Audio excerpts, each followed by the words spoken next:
pressure from conflict, from climate, from resource constraints, from economic uncertainty. Farmers are adapting.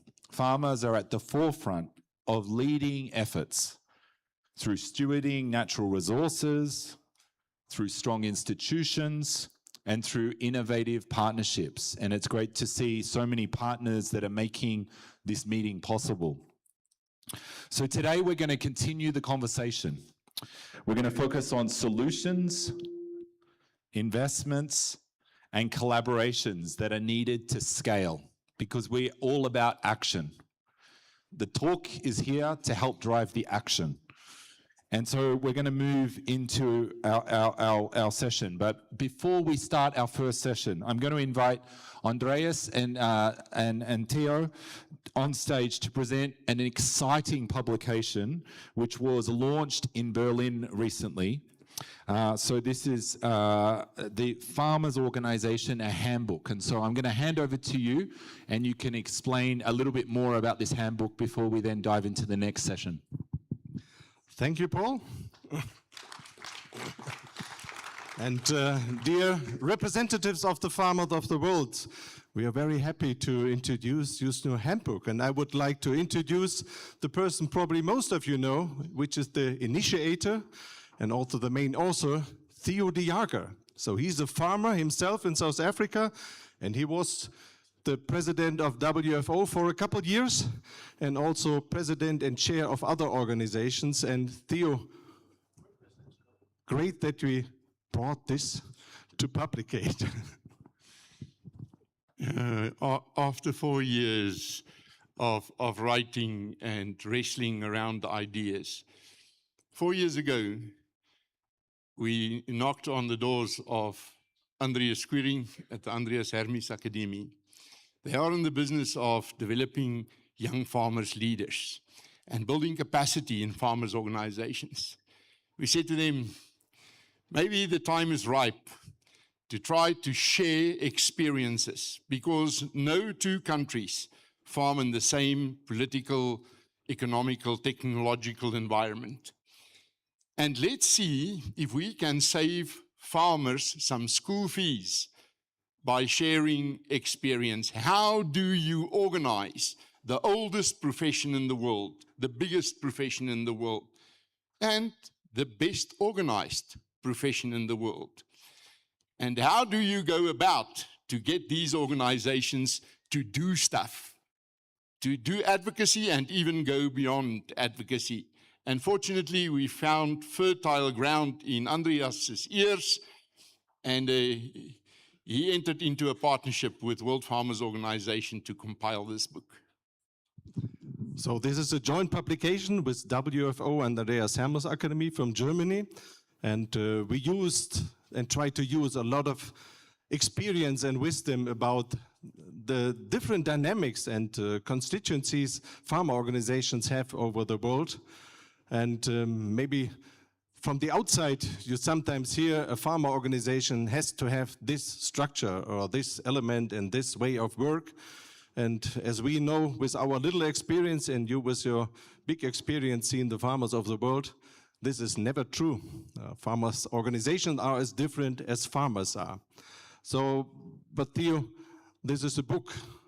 How does the book help farmers? So there is a gap. So how could we use that book to really ensure that all the experience and the fees maybe other farmer organizations will not or would not like to pay can be also used? We really tried to write this book in farmers' language. This is a book for every newly elected leader in a farmers' organization on every level. Local, village level, district, county level, provincial or state level, national level, supranational level for the regional structures, for the continental structures, even on an international level. Asking, how do I develop policy? The main purpose of any farmers' organization, no matter on which level, the main purpose, the main calling of a farmers' organization is to do advocacy, to influence policies, to create a policy environment which is conducive to the profitability and the sustainability of farmers. How do you finance this stuff? How do you go about getting the resources you need to do that job? How do you inspire your members? How do you ensure that what you say when you stand in front of policymakers is properly rooted in a mandate and that you will keep your constituency behind you? And then how do you go about in the different structures? We discussed 17 different structures of farmers' organization, the general affairs organizations, the cooperatives, the study groups, women's and youth organizations, and the uniqueness of each one of these. And then, how do you prepare leadership? How do you equip leadership? Because a farmers' organization is always as strong as the leaders who speak on their behalf. And of course, from our side in WFO, from my input, I wrote from the view of the farmer who are trying to get his colleagues organized. Andreas Hermes Academy brought the science, the academic part of it, all the data. And this is most probably the very first book that is written for farmers, by farmers, on how to make sure we tap into the vastness of resources and wisdom of the biggest profession in the world. There are 1.6 billion of us. Not all of us under one umbrella, the World Farmers Organization, yet. So there's still some work to be done. And may I thank the serving President Arnold for writing the foreword for this, introducing the need for the book. Yes, big applause for WFO and Arno. So how can you access it?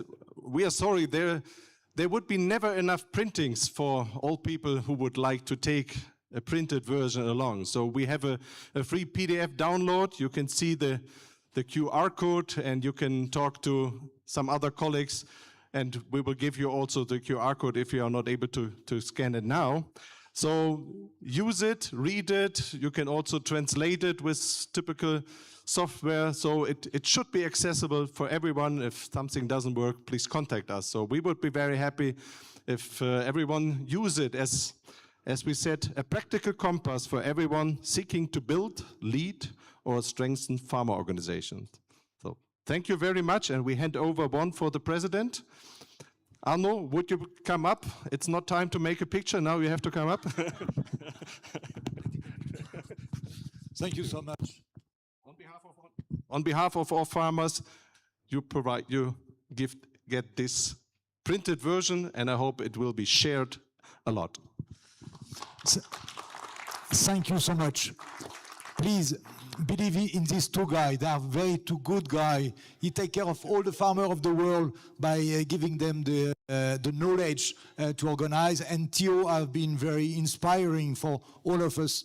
And he was the president of the organization in a difficult time for us. And I have been so glad working with him. Really, take time to read that. Take time to increase your knowledge and implement that on the ground. Thank you so much. Yep. Paul, back to you. Thank you so much. For farmers, by farmers. I think this is the key. And who's going to download the handbook? Is anyone going to download the handbook? It's good to see. Yes, yes, please. And please share it with the communities that you're with. Thank you so much for that work. It's so important. Our next session, we are going to be talking about trade. And trade is often talked about in terms of markets, tariffs, and agreements. But at its core, agricultural trade is about something more fundamental.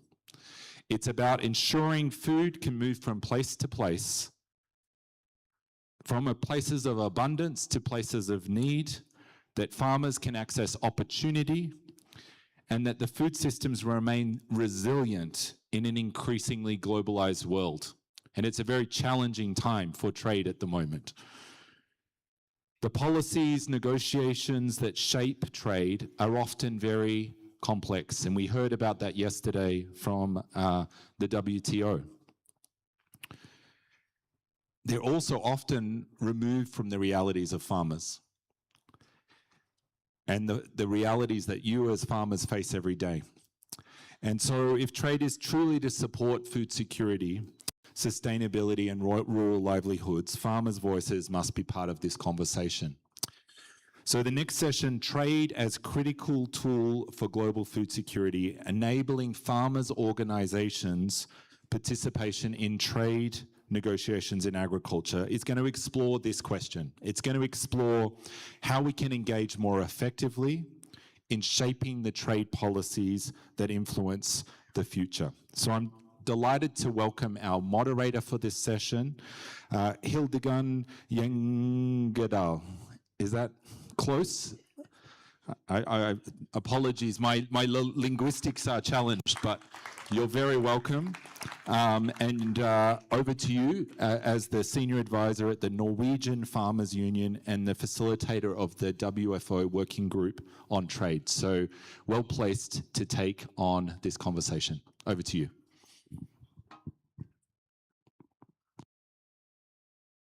Yes, that's good. Thank you very much. I will now ask for the rest of the panel to come up. I think you know who you are, who are going to join this panel. And I'll present you when you're taking your seat.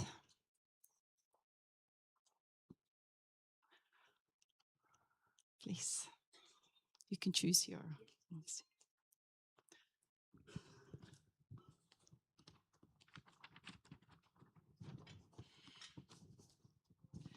So I'll just start with a little introduction.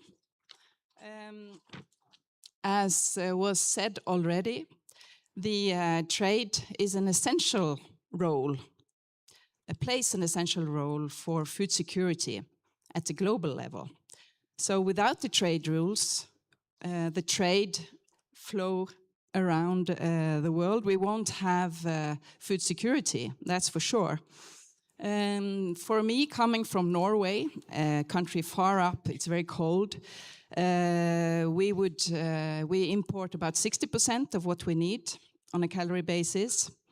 And if we didn't have trade, it would be an awful lot of fish we had to eat, no sugar, no bananas. I think it would be quite sad, and we wouldn't have enough food to support our population. So trade is essential, as you all know, and trade rules will help us organize and facilitate trade between countries. Still, trade rules will also have to take into consideration the national needs and conditions for each country to have their own food security. And just as we state in our WFO trade policy, and farmers and farmer-owned cooperatives, they get the effects of trade and trade rules every day, and they benefit from trade rules, so they should also be invited to have an influence on the trade rules and to be consulted. But are they really? We'll talk about that now. And of course, we know everyone that the trade has been disrupted lately with the Hormuz Strait closure, and also before we've had these trade conflicts and climate changes that is making trade vulnerable also. We want to see how this is affecting food security and possibly what can be done to make the trade flow more easily. And to help us with this, we have a great panel. We have Rob LaRue here. He's the president of the National Farmers Union in the US, and he's also a member of the WFO board. And we have Felipe Español from CNA. He's a business intelligence and advocacy coordinator for the National Confederation of Agriculture and Livestock in Brazil. And we have Mona Davis. She is from the World Vision. She's sitting over there in blue. Technical Director for the Economic Empowerment of World Vision US, and serves as the overall lead for the Thrive 2030 program. And that's implemented in 11 countries, also here in East, West, and Southern Africa. Working with smallholder farmers. And then we have Carolyn Bird, all the way there, from World Food Program, and working with the field-based private sector partnerships team. Locally grounded models of collaboration with private sector to strengthen food systems and reduce humanitarian needs. And then we have so many in the panel, I have to turn the page every time. So we have a representative from the FAO also here. And you're called Joel. I have to go back on my papers here. Joel, you came in a little bit yesterday in the panel, so I don't know so much about you. But Joel Imitira, you're economist at the FAO in Kenya. And last but not least, we have Violet Nyando from KENAF. Yeah. Okay. Member of KENAF. Okay. Okay, then we'll start the session with some questions. And the first thing I'd like to elaborate a bit is how this situation in the geopolitical situation, now with the trade disruptions, closing of the Hormuz Strait, how is that affecting your members or the people you work with on the ground? So I'd like to start with that. Maybe we start here with Rob.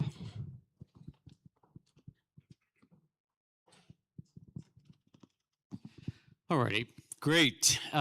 Great first question. What is the situation that we have going on?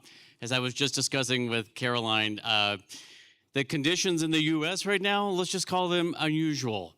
And a great deal of uncertainty. And let's also be pretty frank here. A lot of the disruptions that we're seeing have originated with policy decisions that took place in Washington, D.C. For US farmers, this has been devastating. The trade disruptions initially hit us hard with the tariffs and then retaliatory tariffs. A lot of us in this room have felt the effects of those. For us, it meant losing markets, seeing our prices for our crops go down.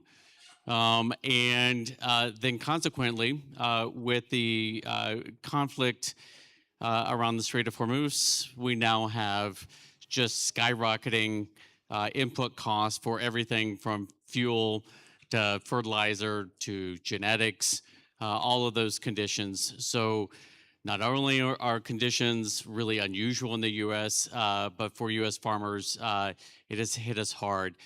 U.S. farmers are currently facing the highest level of farm debt ever on record, nearly $625 billion across all farmers. So hopefully that sums up a little of the situation.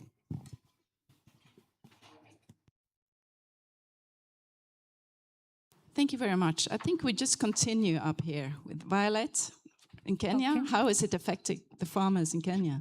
Thank you so much, and I'm glad we are having this conversation here in Kenya. For some of you who have been here before, I'm sure you've met prices that are not the same way you left them. If not double, it is triple. Now, just picking up from what my colleague has mentioned, as a country, when we talk about the agricultural sector, most of the inputs that we use are actually imported. We are talking of fertilizers, we're talking about agrochemicals, and even some of the digital services that you use, we have to outsource them from outside the country.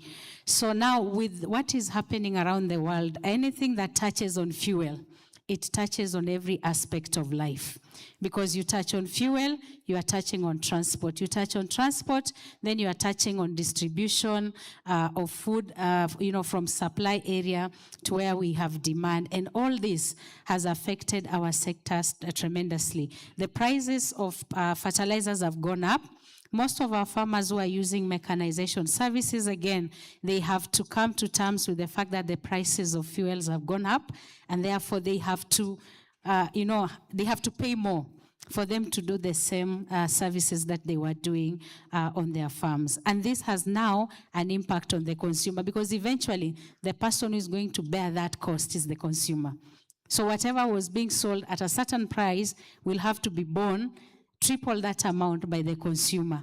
And when we talk about consumers, they are not out there. The same farmers who are also producing are the same ones who are consuming. So everybody is affected. And this we can see with in fact, what is happening right now in Kenya, the scale of operation has gone down. Those who are doing large scale are now scaling down. And you can't blame them, because with the little resources that they have, they cannot continue doing the scale they were doing. And when that happens, it affects the food supply and also affects other people who are connected to it. Thank you. Thank you very much, Violet. Then we continue with Felipe. How's the situation in Brazil? How are you affected? Thank you. First of all, good morning, everyone.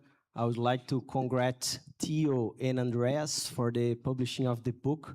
I think it's a very interesting initiative. I have already downloaded mine and shared with my network, so congrats on that.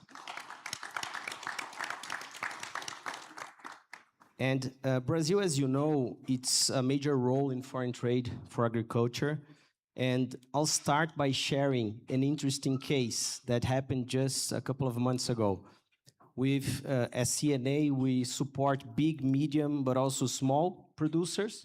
Brazil has 5.3 million rural producers, farmers throughout the country, and 77 are smallholders. So we have programs to support these small farmers, training programs, putting up the price, preparing them to export, and we take those farmers to trade missions as well as part of our program. Actually, this week, part of our group is in Colombia for Expo Alimentaria, which is an important trade fair for agricultural goods, taking those producers there. But the case is that we've taken those producers to World of Coffee and Go Food in Dubai in January this year.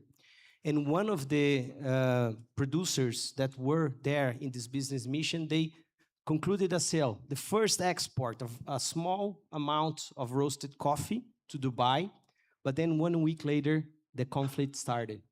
So she had the order, the payment had already started, but she couldn't export anymore. So it's a very concrete example of the direct impact on all chain. And foreign trade always works the both ways. So Brazil is now the major importer of fertilizers in the world. 90% of our demand is imported. So we have a national plan to increase production of fertilizer domestically, but that takes time, investment. So it's a 2050 program. So in order for that to convert, we are always fragile in those commercial impacts. And looking beyond the impacts of prices of oil and fertilizer, the common ground here is the cost of production for everyone in the room, I'm sure.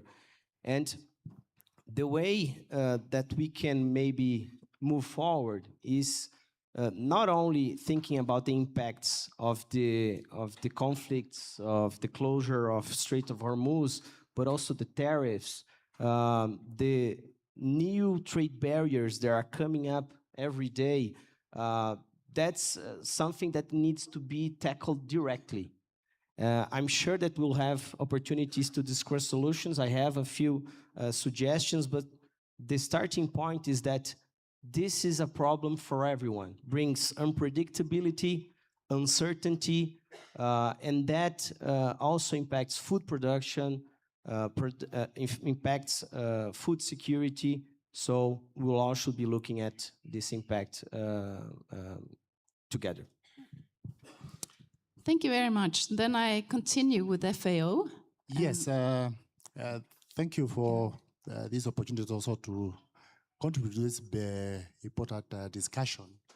The disruptions have a lot of impact in the Kenyan, system of production. Like my colleague has mentioned, the import prices, because a lot of commodities are actually imported, wheat, rice.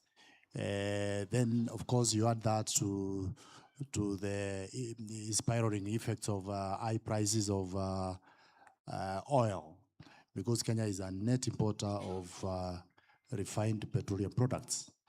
And of course, that then has cascaded into the macroeconomy in terms of inflation. Food is a very influential component of the cost of goods and services in the country, the inflation index. And we have seen a direct, spike in inflationary pressures driven by the rise of the food commodities that are imported in the country. We also too have a unique demography of farmers in Kenya, which is smallholder. We are smallholder. I'm not sure we are the same kind of smallholder with Brazil, because our smallholder is really small, probably about 2 hectares or less than 2 hectares. Because that's what we call a smallholder. So their capacity to withstand these global shocks is extremely limited. So there are very, very negative impacts of these global challenges. And not just this war that is going on. The area crisis in Ukraine, for example, disrupted supply routes of food commodities themselves, because Kenya imports a lot of, for example, wheat from that region. And even internally, within the EAC, we found a lot of challenges, for example, during the COVID-19, when countries started holding back and essentially turning the traditional model of trade upside down, where we have always thought about the comparative advantage that Norwegian can produce fish and Ugandans can produce bananas.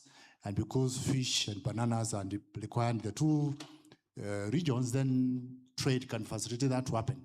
So the global terrain has changed quite significantly, other than the conflicts themselves. The world is now also a world of pandemics. We don't know when, and I hope none is coming very soon. So everybody is thinking closely, more internally, even when it's not pretty efficient to do it. And this has an implication to global welfare. Thank you very much for this global perspective. And then we have Mona Davis from World Vision. And you work with farmers in many different parts of the world. How is this affecting your groups, or the groups you're working with? Correct. Thank you for that question. That is so timely. Yes, the program I represent, I'm branding today. The acronym is THRIVE, which stands for Transforming Household Resilience in Vulnerable Environments. And these are, in fact, vulnerable environments and vulnerable times that we're living in. The program is in 11 countries, and what we are seeing is that it doesn't matter whether it's our programs in Sub-Saharan Africa or Central America or Southeast Asia.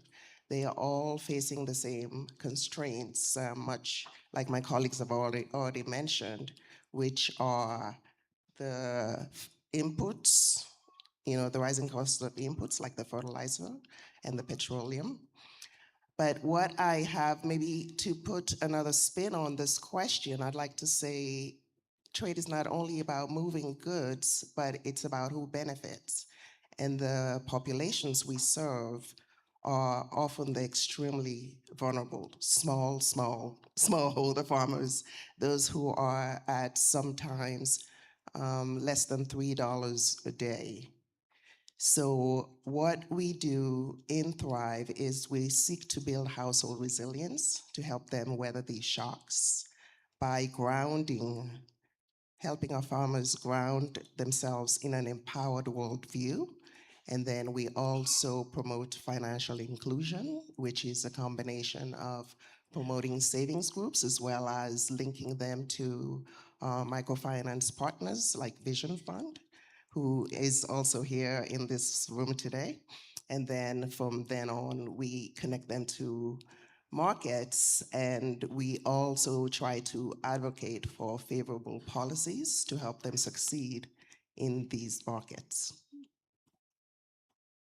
Thank you very much.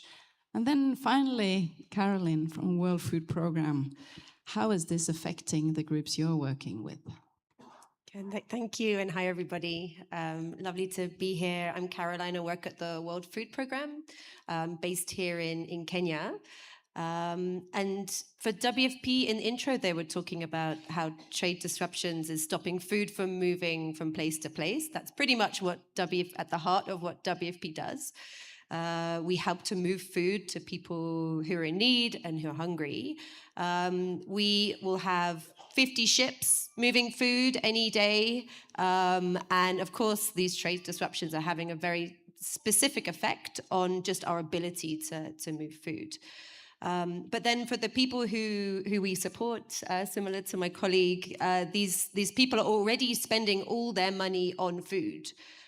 So we've seen the disruption here in Kenya and all of our food prices going up, how shocking it is when you go to fill your car. For the people that WFP and my colleagues are supporting, they're already spending all their money on food. To give you some examples, in some of the most extreme places that WFP works, in Gaza, food prices have gone up 67% in the last month. In Lebanon, 62%. But we see that across all the countries where we're supporting. It is more costly to move food, it is more costly to grow food, and that has an impact. As my colleague from FAO said, it's not just the Hormuz trade disruption. Ukraine is another really significant example, but we see it in so many countries where trade disruption is also because of lack of infrastructure, lack of investment. So although these large, shocking trade disruptions are all across our news and they affect all of us, we also need, at WFP, we're really focused on how do we get investment into the right places to help make sure that food can move and be in the places it needs to be. Because WFP has to help 121 million people each year. We're not sure who's going to pay for that in the future.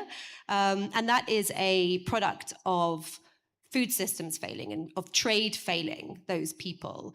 So for WFP, it's really important we look at the investment, not just in moving food, but in making sure that food that is grown locally can get to the people who need it. Thank you very much. So now we got a kind of a global picture of the effects of trade that is disrupted. So now maybe we'll see a little bit on what can we do about this? I mean, a lot of things we can't do so much about, at least here with the geopolitics and so on. But how can trade rules help us with the flow of food in a better way and also facilitate food security? And what kind of trade rules do we need? What's good trade rules that are facilitating trade and at the same time securing food security on the ground? Rob. Yeah, it's a big question. But I think that here, WFO is really helping to lead the way in pulling together a vision and a view through the important work of the working group on trade, and then this body here on what is it that we need. And I think that it really is what needs to be addressed at this moment, and that is open, rules-based. Probably the best way to say it is to have a system that brings certainty. If there's a word that I have probably overused over the last couple of years, it's just the state of uncertainty. And as farmers, we all know that this is what we deal with on a daily basis, with the weather, with any of the conditions that we have normally, but that has just been increased several fold over. I think it's though also worth noting that if we don't have within our trade rules also a recognition that the power of monopolies and corporate buying power, which is increasing throughout farm sector, throughout the food sector, and we need these companies to be successful. We need these companies to be able to provide inputs, to be able to provide things for us to grow the food. However, that monopoly power also has an extraction component. And so making sure that as we develop rules around trade, that we are not setting up a system for additional extraction. We have too much of a history of it already, but one that does benefit ultimately farmers, because without farmers, we don't have food security. Thank you. Important words from you. And Violet, what do you think? Thank you so much. Let me bring it home. I work with Cereal Growers Association, which is a member association of KENAF. And when we talk about this disruption, they cause what my colleague has just mentioned, uncertainty. You cannot plan with it. Today you go sleeping well, you wake up in the morning, there's COVID. There is a war in Ukraine. There is, I don't know, a lot of things that are happening. And what is very clear is that the geopolitics, the way they are playing, in one way or another, someone is going to suffer somewhere. And the scale at which we are seeing the suffering happening is just not targeting one country. It is a global thing. And now this brings me to the question, when such things are happening, should other countries fold their hands, or should all of us be concerned about it, because eventually it comes home. It will come and roost at home. So when there's a war happening, I think all of us across the world, we have to stand up and try to find up solutions. Now, locally here, what is happening, we found ourselves in a situation where 90% of the wheat that we use in Kenya is imported. So when a war comes, and then our countries where we are importing wheat from becomes now blocked, it means then you are at the mercy of the supplier. And whether we like it or not, there's no country that can be self-sufficient. At some point, there'll be a supply. At some point, there'll be a deficit somewhere. And it is okay, because then it allows for trade to happen. Because trade is a bridge that now, links supply and demand. I know in my country what is happening is that, okay, we realized when countries decide to close their borders and we are not, they're not exporting food, then what happens? It means then you have to increase your local capacity. So one way that is that the country is doing locally here is try to improve the local production. Like, for example, wheat, instead of importing 90%, can we now import 70% and increase the local production from 10% to 30%? Now, when it comes to movement of goods, we are looking at alternatives. If this route is blocked, like, for example, what is happening with the Strait of Hormuz, that's the main route. So what happens? Should we look for alternatives? Because then you have to think of, should such a thing happen, what is the alternative to ensure there is flow of goods and services from supply to demand areas? Because every time we think about it, definitely is going to happen. Another thing is, when we talk about food security, you cannot talk about sustainable food systems and food security without putting farmers at the center of every discussion. I mean, food security starts with those who produce the food. These are the farmers. So every discussion that is happening, farmers have to be involved. And we are not talking about inviting them. They have to participate. Participation means empowerment. Empowerment goes beyond calling them to a one-day workshop and telling them, you know what, we are discussing this. It's about being intentional and literally training them and letting them know exactly what that entails, so that they become empowered to participate in such discussions, because we have to bring global solutions to the local realities that we are dealing with. And for me, I think my sister mentioned about investments. You want participation of farmers in trade, you have to invest in research and innovation. You may produce food, yes, but the chances of losing it through post-harvest losses is very high. So who is taking care of that aspect of making sure we don't lose what we have. So there's a lot that can happen. Investment, empowerment, and allowing farmers to effectively participate in decisions that affect them. Thank you. Thank you. I have lots of suggestions for solutions. That's good. And Felipe, in Brazil, the farmers are big traders. And what do you see? What do they need, the farmers, when it comes to trade rules? What kind of trade rules? Ms. Ngozi, the Director General of WTO, told us in her video yesterday that we need to reform WTO. And she has been emphasizing that, not only her, all of the international organizations have been emphasizing that for quite some time. And this is not only related to the DSP, to the dispute settlement body, but also to the agreement of agriculture. So we need courage to decide whether it's not time to put aside the Green Book of WTO and decide what is the future of a rules-based system that we want. That should be not only for Brazilians, but everyone in the world should be fair, transparent, inclusive, science-based. And for that, what we have heard in all of the speeches in those 2 days, and these 2 days, and I'm sure that will come up during the day as well, is that we need to put the farmer in the center. So I believe that this is the way to move forward with a concrete solution. And that passes maybe for a different reality on ways of finding this agreement, because there's no way that we can find agreement on one-size-fits-all solutions. So there should be maybe different negotiations with different cultures, for instance, that recognize the different ways of producing food throughout the world and incentivizing those good practices.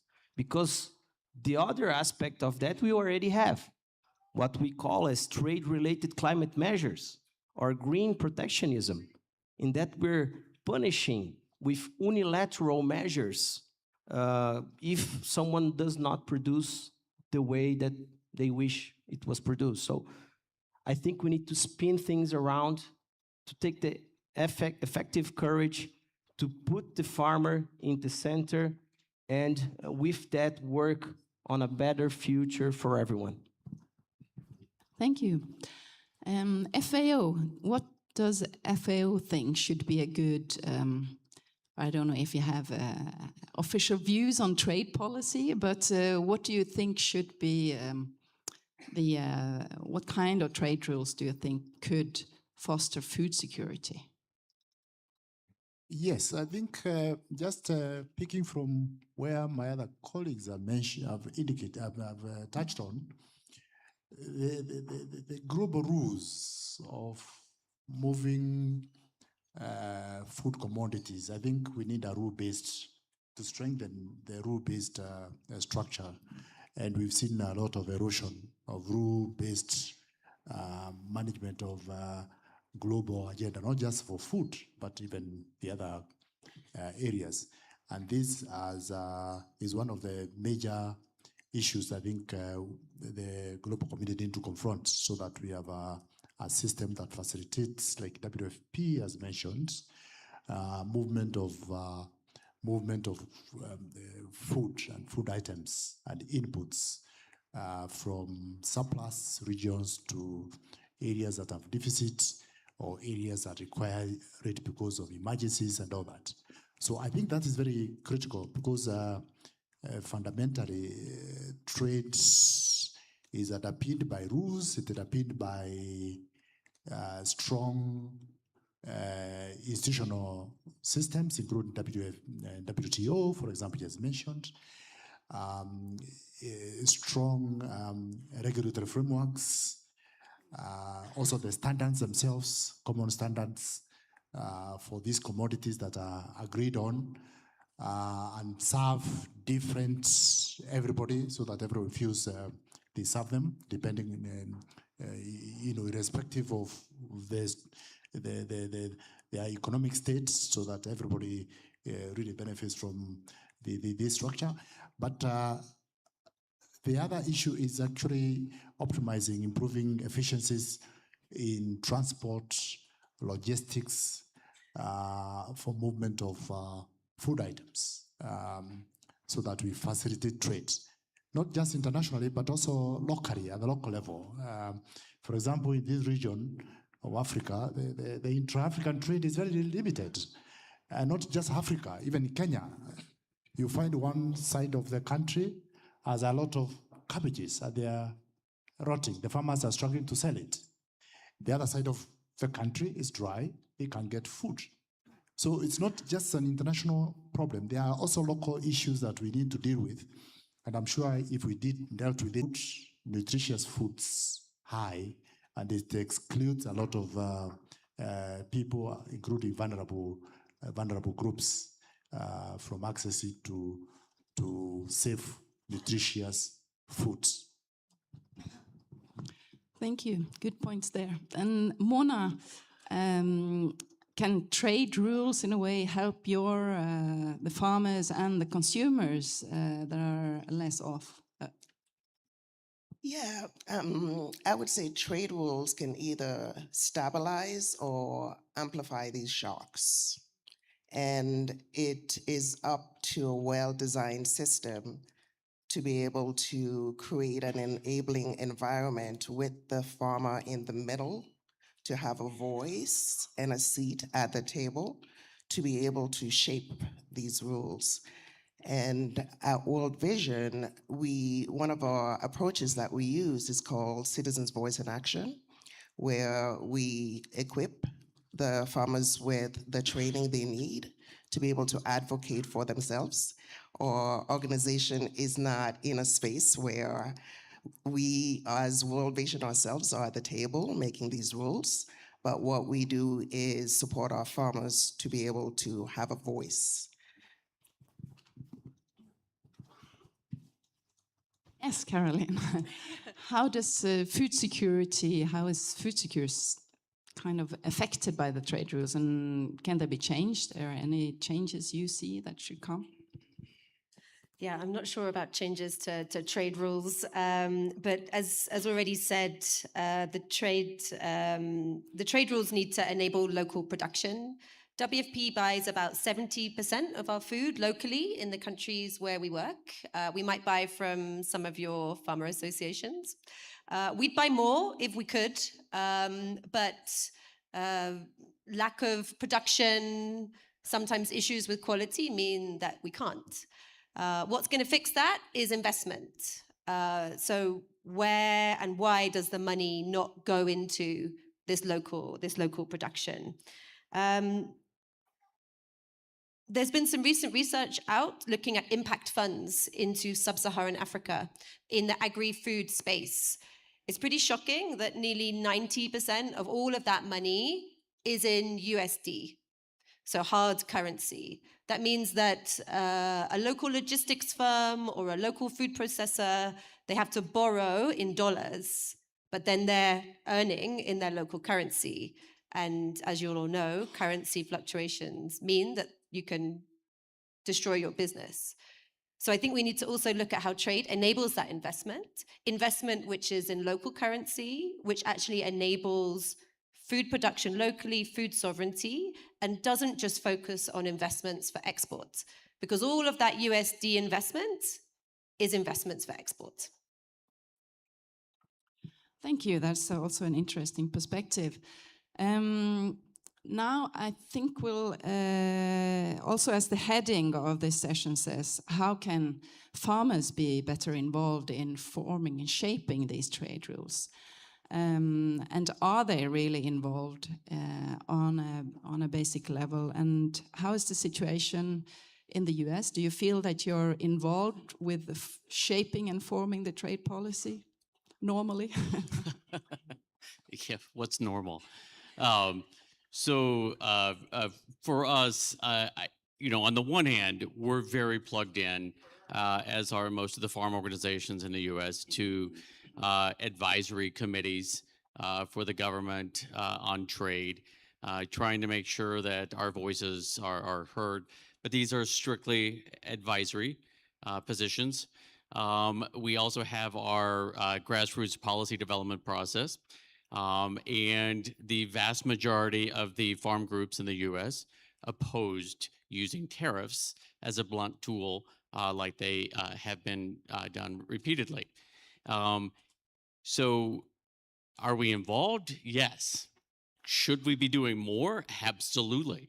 And we're continuing to look at that. And I think that's hopefully one of the messages that comes out of GA once again is the strength and the power that we individually have in our constituencies back home, but then collectively having a group of world farmers around who all share similar concerns about food security and reminding folks that as farmers, we grow food to feed people.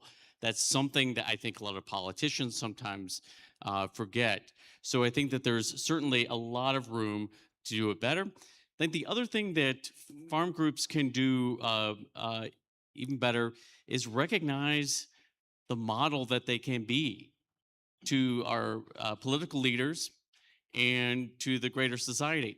As farmers, we don't have time to get polarized, and we just have to get things done. The work is there. We have to get it done and move on. And right now we're in a state where too many of our societies are, if you're not with me, you're against me. And we're completely opposite. And I think that showing the world and our communities how farmers can come together with a lot of differences and a lot of different perspectives and work through that and find common ground is something that can be beneficial not only in the context of our important work here, but also back home. Thank you. Interesting perspective. Violet, how is it in Kenya? Are farmers involved with the trade forming and shaping of trade rules on national and global level? Thank you so much. I'm almost tempted to say the same thing. What is normal? I know what is ideal is when we have all farmers on the table and their voices heard. But in reality, that is not true. I'll give the example of the Kenyan context. We have so many associations working with farmers. I've just mentioned Cereal Growers Associations. We have the National Potato Council of Kenya. We have the Livestock Association. There's so many of them. Now, when it comes to involving farmers, I cannot overemphasize the fact that farmers need to be empowered. When it comes to negotiations, for example, let me not even go at the global level. Let's start even local. There's a new policy, new regulation that is out. How many of us intentionally go to the farmers to educate them, not to inform them, to educate them so that they understand each and every aspect of it? And I'm not talking about taking, for example, the Kampala Declaration, 100 pages, and you go there and you start lecturing them. They don't need that. Break it down to those sections that are going to affect them, so that you are giving them practical solutions to what will happen to them. They are not in a class. Farmers don't want to be lectured. So if you want them to participate, then they will tell you, in our realities, if indeed this is what this policy is saying, this is how it is going to affect us now, tomorrow, and several years after this. Now, as a technical person, I need now to consolidate that into a farmer's position to contribute. Now, the question is, and you all agree with me, when it comes to participation or getting farmers engaged, it's a very costly affair. Education is not cheap. Now, as Cereal Growers Association, I'll be able to do so much with the constituency that I'm working with. We work with around 700,000 farmers. In Kenya, we have 8 million farmers plus. So you can imagine, if I've only engaged the cereal farmers, what about those who are doing livestock? What about those who are doing fish? What about those who are doing coffee, tea, and what have you? Who is supposed to take that cost? Because at the end of the day, If it is a position that is coming from Kenya to go to the world or to the global space, it has to speak for 8 million farmers. And it is a very expensive affair. Somebody has to invest in doing that. And being a public good, this is the work of the government. They have to take it up. No single private sector can do this. We can come in to support, but we need resources to truly educate farmers to effectively participate in decision making. Yeah. That's a good point, and I think it's not only for Kenya, it's all over the world. We need to educate the farmers. What about Brazil? What kind of influence do you have on your government's trade policy? Well, to start, I agree with Rob when he says there's this urgency from the farmers to bring real solutions into the fields, into their own business, and that conflicts with the long time all negotiations takes, the way things are being done now with consensus, and also with our colleague of Kenya, that it's our role as a farmers organization to translate those technical terms into the reality of the producers, because they need to be focused on their business, on their production, on their survival, on their revenue. And with that said, I strongly believe that we need to take an active role into influencing all of those policies, and CNA has been done that through many different ways. Our team in Brasilia, our headquarters, we have specialists in trade, in commercial defense. We have offices abroad. Now we have offices in China, Dubai, Singapore. We have opened representation in Brussels and the US. And with that, we can follow up very closely and being updated on the major decisions that could impact or influence the agricultural sector as a whole.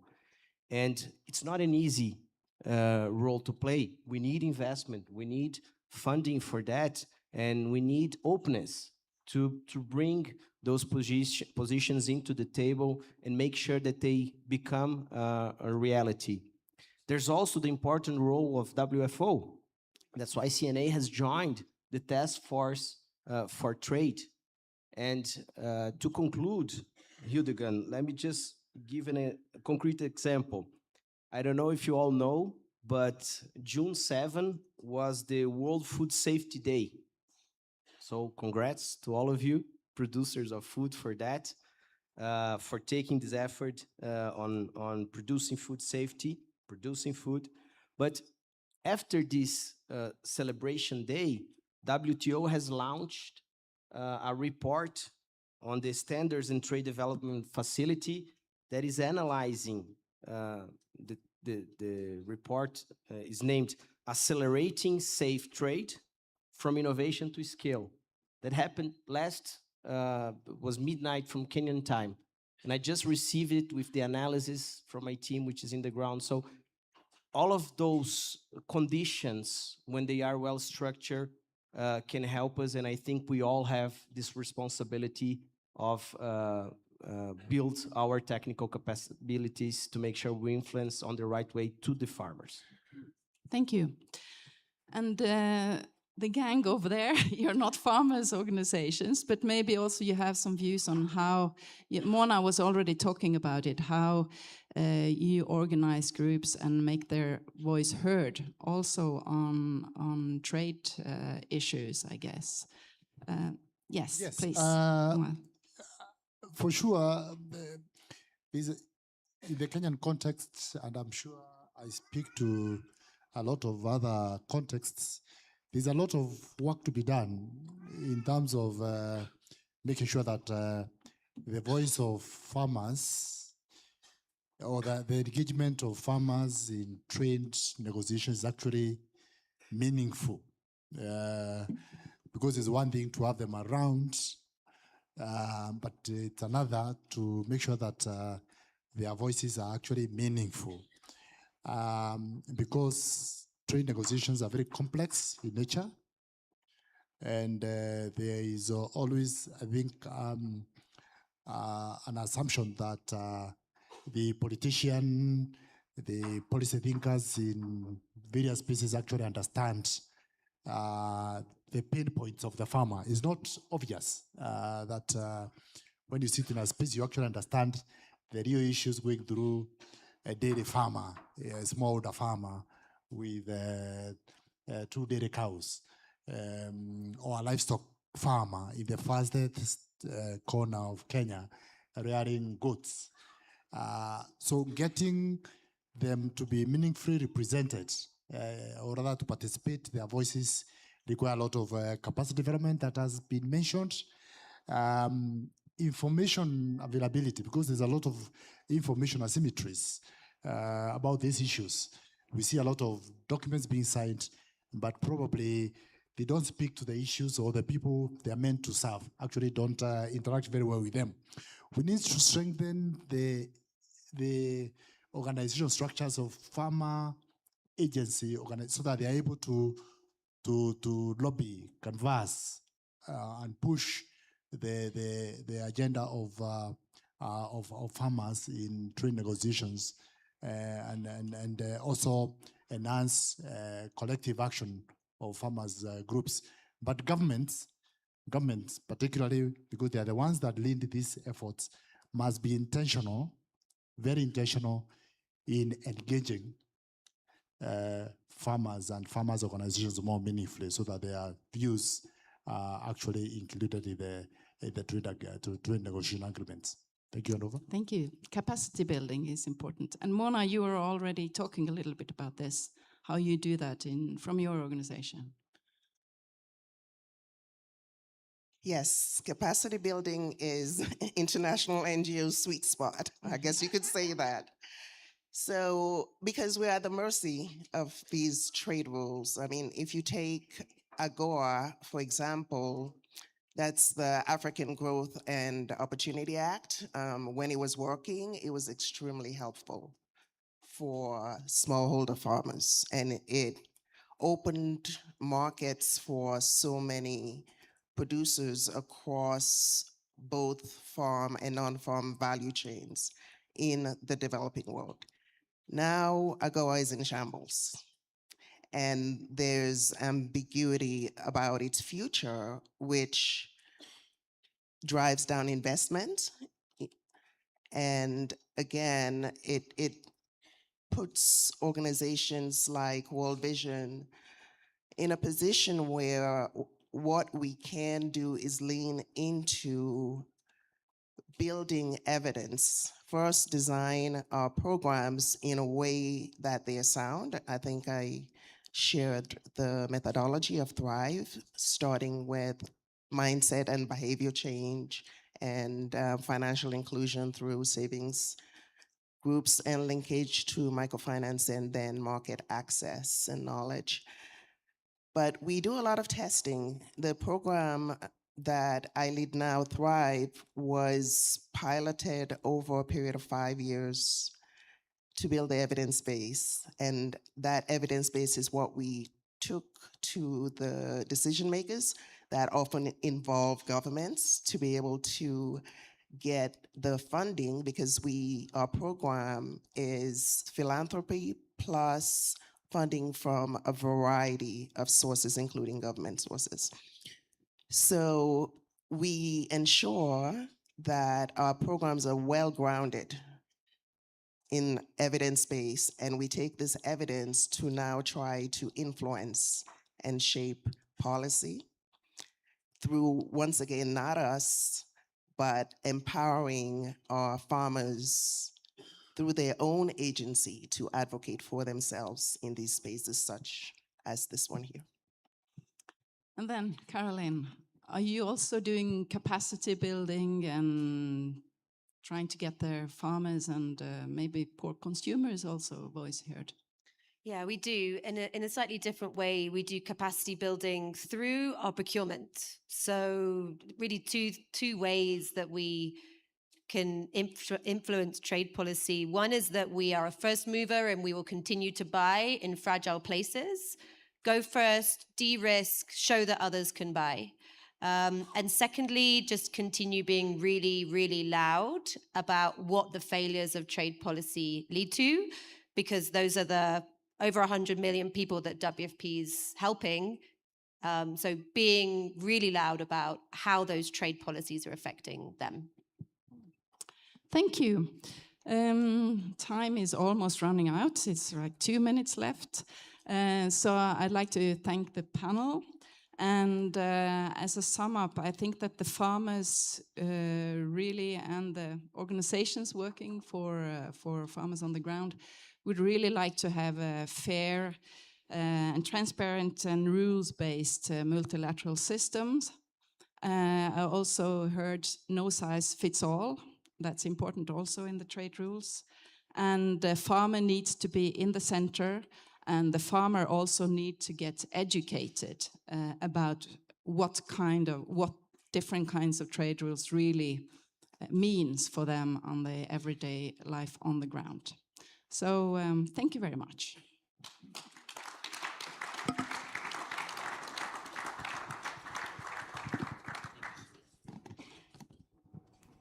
Thank you so much to all our speakers. If you can just come to the front of the stage, I think that team would love to take a snap. Thank you so much for talking to such a big topic. I think if you're like me, you've heard a very clear message that trade is essential for well-functioning food systems, and we have significant challenge at the moment. Some of the external influences like conflict and uncertainty are affecting trade, and that's directly impacting farmers' incomes and whether food reaches people who need it.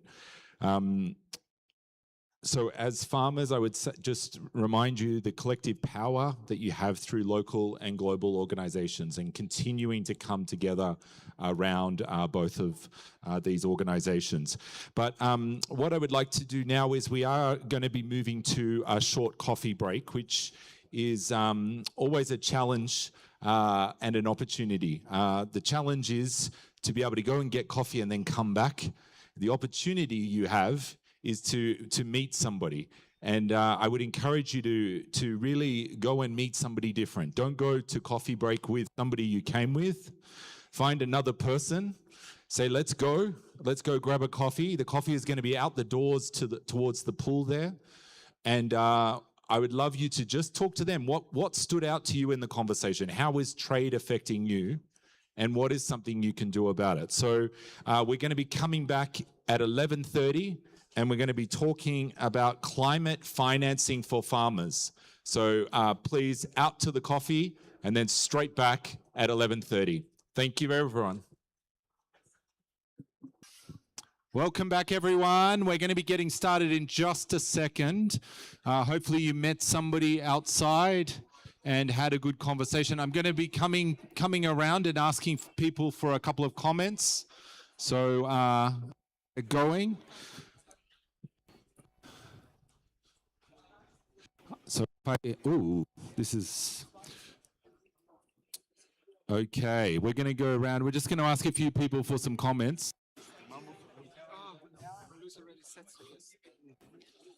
Where are you from, sir? I'm from Kenya. You're from Kenya? Are you a farmer? Yes, I'm a farmer. What do you farm? Sugarcane, coconuts, and maize. And maize? What's one thing that stood out to you in the sessions yesterday or today? Well, it's very interactive. I'm learning quite a lot of things. I also do group organizations. Even today's sessions are very helpful to me. Yeah. Thank you. Thank you so much. Let's, if everyone can grab their seats, we're going to be getting started in just a second, but I'm just coming around. I'm going to ask a few people for a perspective. Hi, how are you? I'm good, thank you. Can you introduce yourself?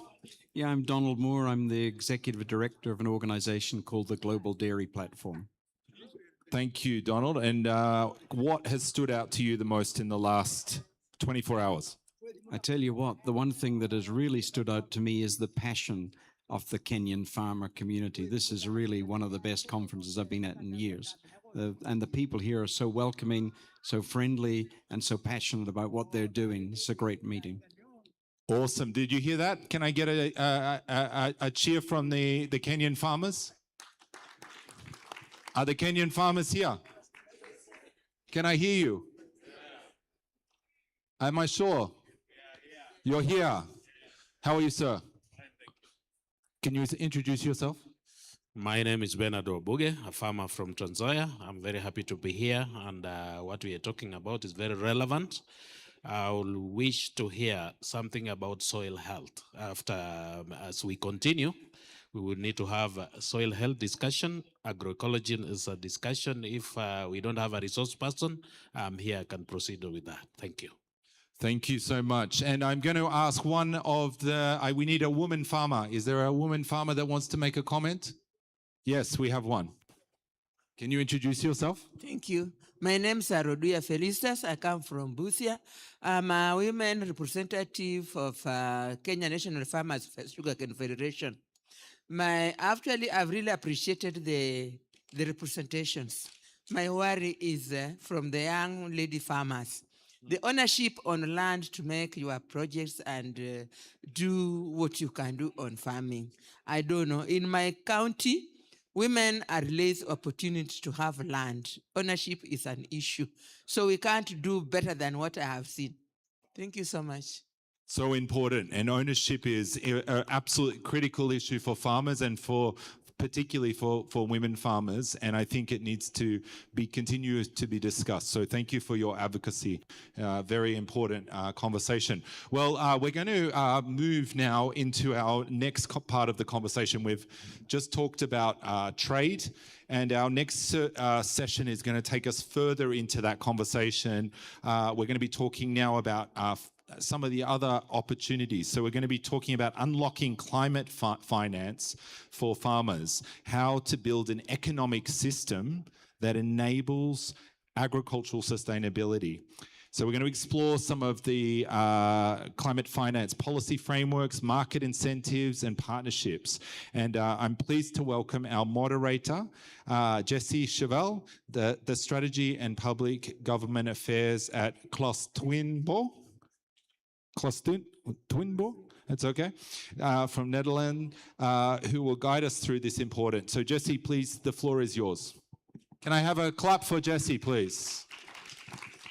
Thank you so much.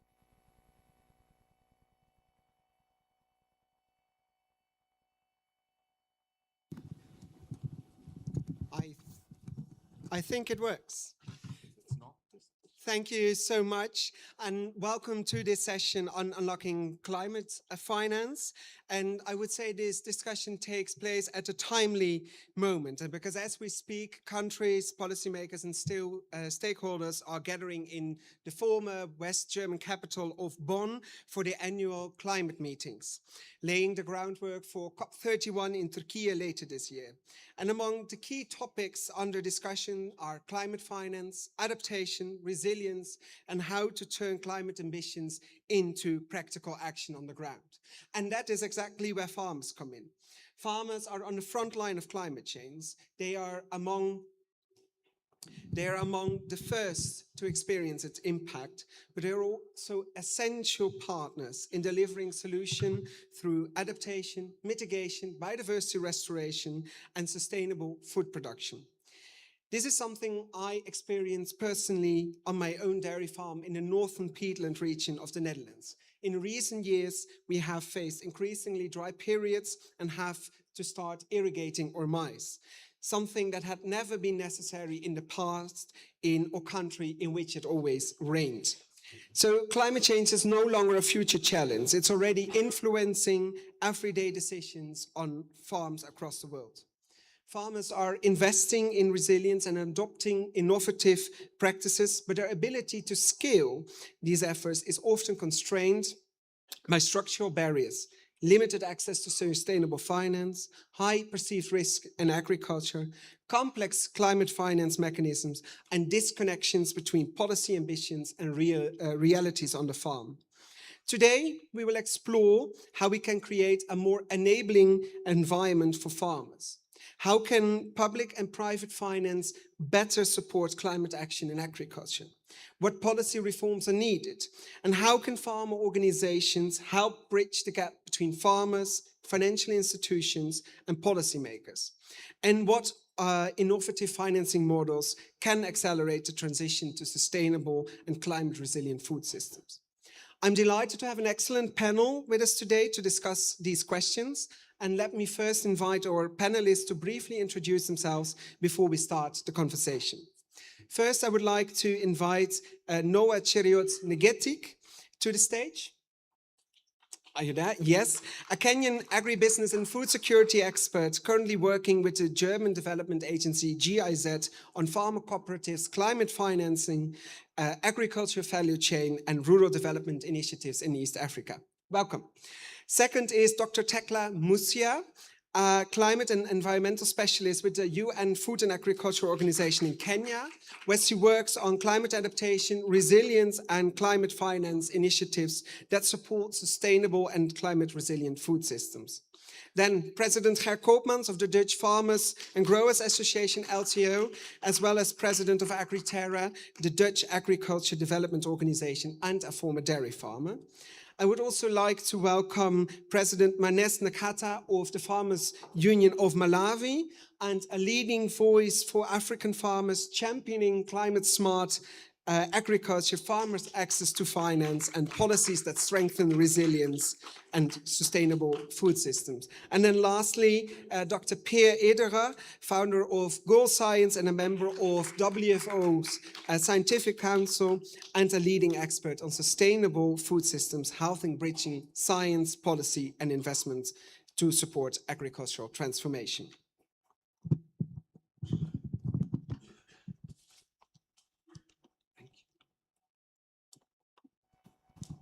So today we will start talking about climate finance, and as we are in beloved Kenya today, I would like to start with the Tunza project that our Dutch, Finnish and Danish WFO members, together with our Kenyan colleagues, have set up with the Green Climate Fund to strengthen smallholder climate resilience and low carbon agriculture in Kisimu. Ger, could you perhaps explain how this project might serve as an example for an effective climate finance framework and how it could empower farmers as economic actors?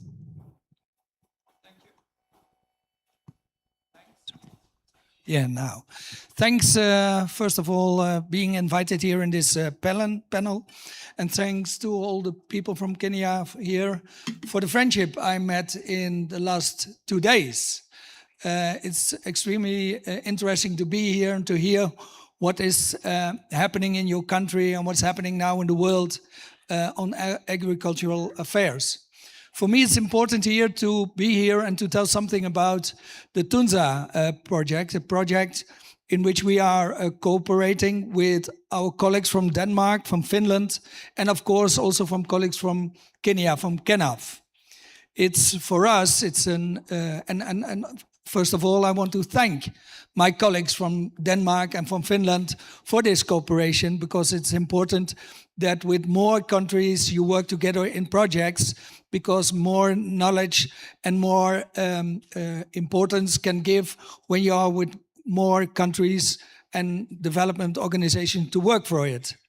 The Tunza project is a project which is like the Minister of Agricultural Affairs of Kenya yesterday said, farmers are the first goal. Farmers are the goal in which we are working for together. And therefore, that project is interesting, I think, as an example for a project in which people can go further in their development as farmer. I wanted to go on Thursday to that project, but it wasn't possible because I have to go back to the Netherlands because we have a political problem. But yesterday, I talked with some farmers and here on the Congress, and it was very interesting to hear from them what was happening in last years. The project started 4 years ago in negotiation and in cooperation with the FAO and the other organizations to make that proposal in a good way. And always with that sort of proposals, it's important that you, from the beginning of, you think of and you organize that the farmer and cooperatives in which they are working together are being helped in a way, are being developed in a way which stands with their values and stands with development for all the farmers at home and their local situation and their regions. The project is being financed by the Green Climate Fund, and the proposal transforming livelihoods through climate resilient, low carbon, sustainable agricultural value chains in the Lake Victoria region economic bloc of Kenya.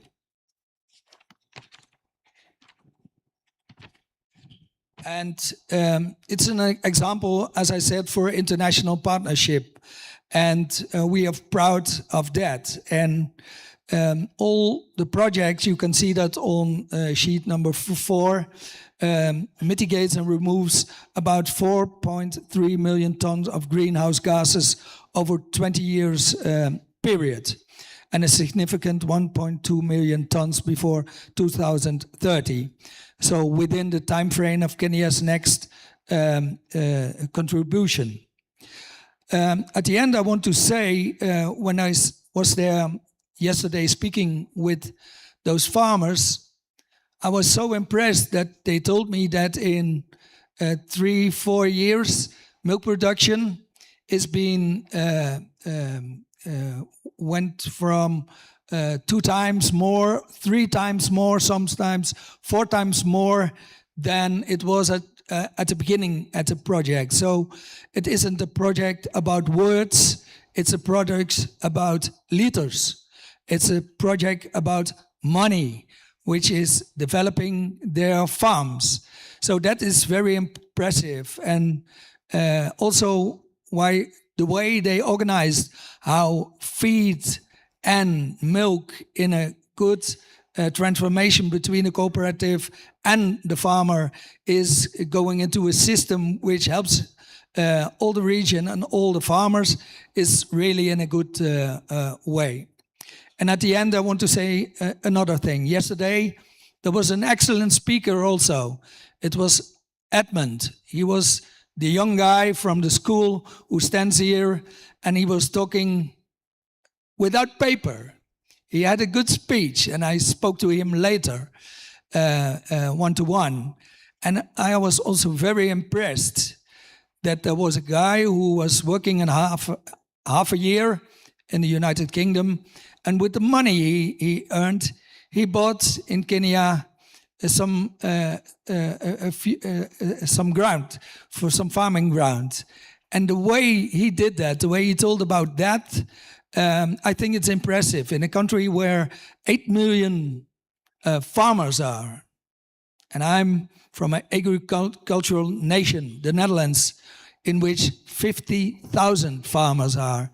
And when I hear those figures, 8 million farmers, and heard his story, I think Kenya can be and will be an enormous great agricultural nation, and I wish that to all you here. Thank you. Thank you, Ger.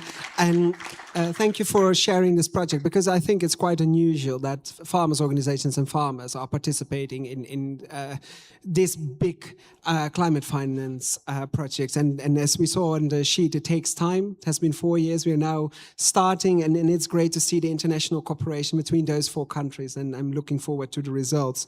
And as we were talking about international partnerships and international funds, we have another co-beneficiary of this project.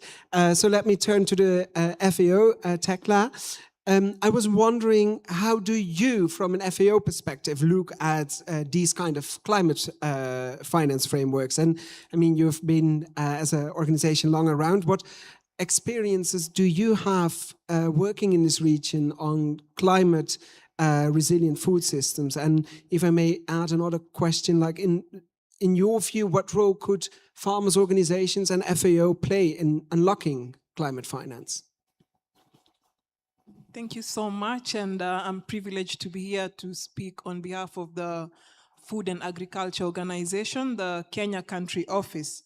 As FAO, we are partnering with the Tunza Project, which has several co-partners and co-financiers, and we have some lessons learned because it's been a journey, it's been a process of looking for the financing out there, getting the finance and trying to roll out the project. The FAO is an accredited entity of the Green Climate Fund, which is the fund that has given money for this project in Kisumu, which is cutting across the Lake Region Economic Bloc. This project aims at promoting resilient and low carbon climate pathways in terms of food and value chains. So we have a few lessons learned in this journey. I must say it was mentioned here that the process started 4 years ago. It's not been an easy process, it's been complex. 4 years ago and we are now rolling out the project. So what I can say is that this process was very rigorous. It's very technical in terms of, first of all, applying for the fund. Applying for the fund needs an organization that, or consortiums that understand what the financier wants. And what I want to say is that this is not easy for farmers at the grassroots level. That means they don't understand or they cannot easily access these complex processes because these processes need data, they need a lot of validation and verification, and they need like credit guarantees in terms of accessing funding and so forth.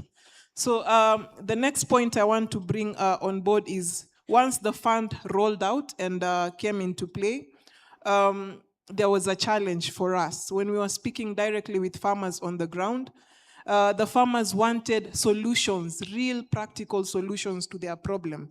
But when we came with the fund, with the grant actually, we wanted to capacity build them. So we were bringing building centers for training here and there. But when we speak to the farmers, they say, we want these inputs, we want you to buy for us this machinery and so forth. But that's something we could not deliver because tying to the grant, it was pegged on just capacity building. So in a nutshell, I want to say that that has been the experience. And we are trying to see if maybe what I can say is climate finance instruments should be tailored in a way that they offer practical solutions to the farmer. They should be easily accessible. The farmer down there cannot access these instruments because, first of all, they are not aware of the existing instruments. So through farmer organization, such kind of coordinated groups, which should have good governance structures, it is possible to get linkages to access these financing instruments, to be able to be capacity built on how to access the instruments, on how to access blended finance instruments to be able to roll out this kind of projects. Thank you. Thank you, Tekla. Very interesting, and as you said, it's not easy for farmers at the grassroots level, and it's also quite complicated. You need to have fully engaged as a young farmer, but also as a president of a farmers' organization in climate change adaptation, reforestation, and sustainable energy programs. I think I saw you at COP as well. How did you in Malawi deal with climate finance, and what's the role of us as farmers' organizations in just rural transition? And you mentioned already when we had a discussion previously that scale and good governance is one of the key cornerstones to acquire climate finance. Could you maybe elaborate on that?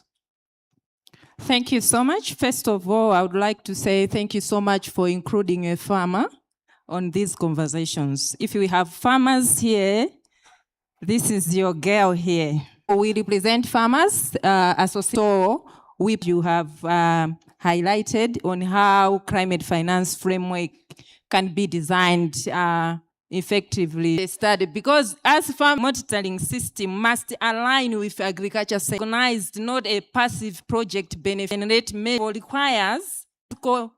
So needed to redefine that. We should accept that private capital will not flow into smallholder farmers. The most effective way to do this, public finance instruments can absorb the first layer of climate-related losses.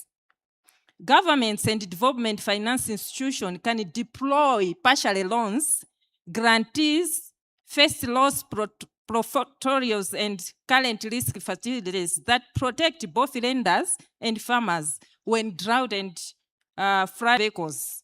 That makes accessible public capital finance, but to create predictable environment which banks, agribusiness, and impact investors see smallholder farmers as a viable bank. A high time for the governments, our governments, but also our private sector, to repurpose agriculture subsidies, like what we are doing in Malawi. We have started to intensify lobbying that for our governments, but we can also lobby that to our development partners. How can farmers' organizations strengthen their role as financial intermediate aggregators, but also partners in climate financing?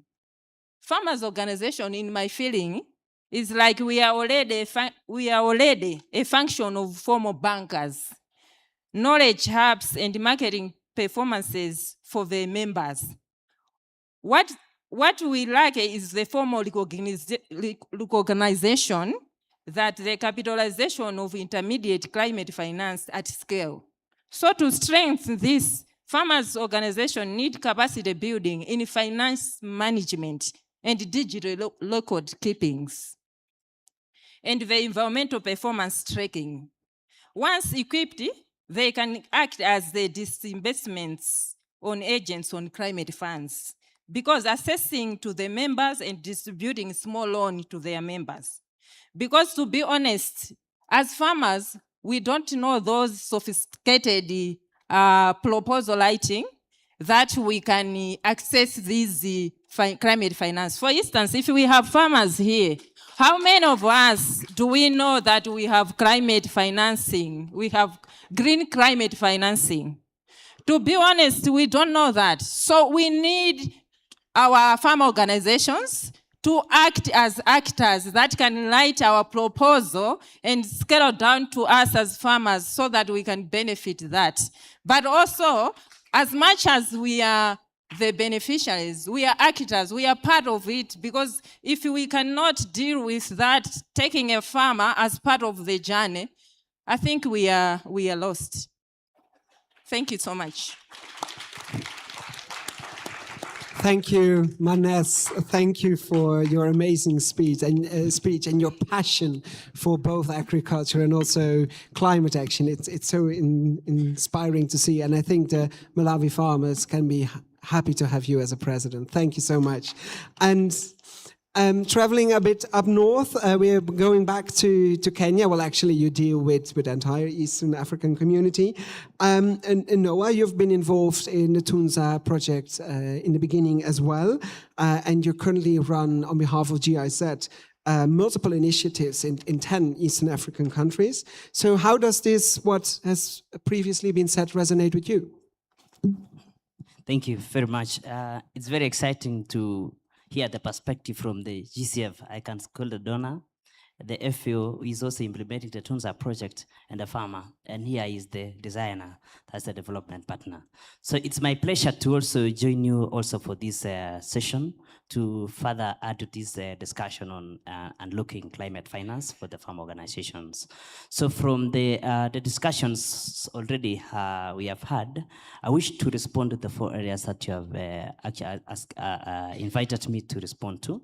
And I'll be very systematic in this manner to respond to number 1 matter on how can these climate frameworks be designed so that they are more effective for the farmer, and having in mind the discussion from the farmer, and based on the experience that I've had actually implementing the projects. And I'm glad that I've talked so much about the Tunza project, which I serve as the Deputy Chief of Party, leading the implementation of the program and now designing this. So from the perspective, we already had that, how do we ensure these climate finance frameworks are more effective to the farmer? So the discussion, which is, to me, it's quite credible, and it's not something to discuss about, is the fact that the farmer has to play a central role. And we have also said that the farmer, where the consultation and the discussions has to bring in the perspective of the farmer as a strategic investor in the business. This is clearly demonstrated from the Tunza project that we have already had.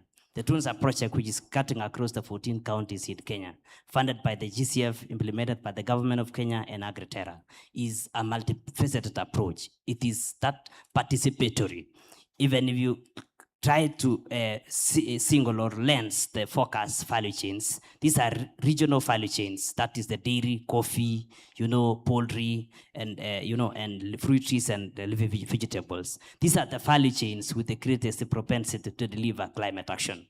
So from that perspective, you can really feel that the interventions has to be geared from where the adaptation and mitigation occurs. Number two, the delivery based on that Tunza project and any other project is, there's multiple partners involved. AgriTerra is playing a very big role in terms of the cooperative landscape.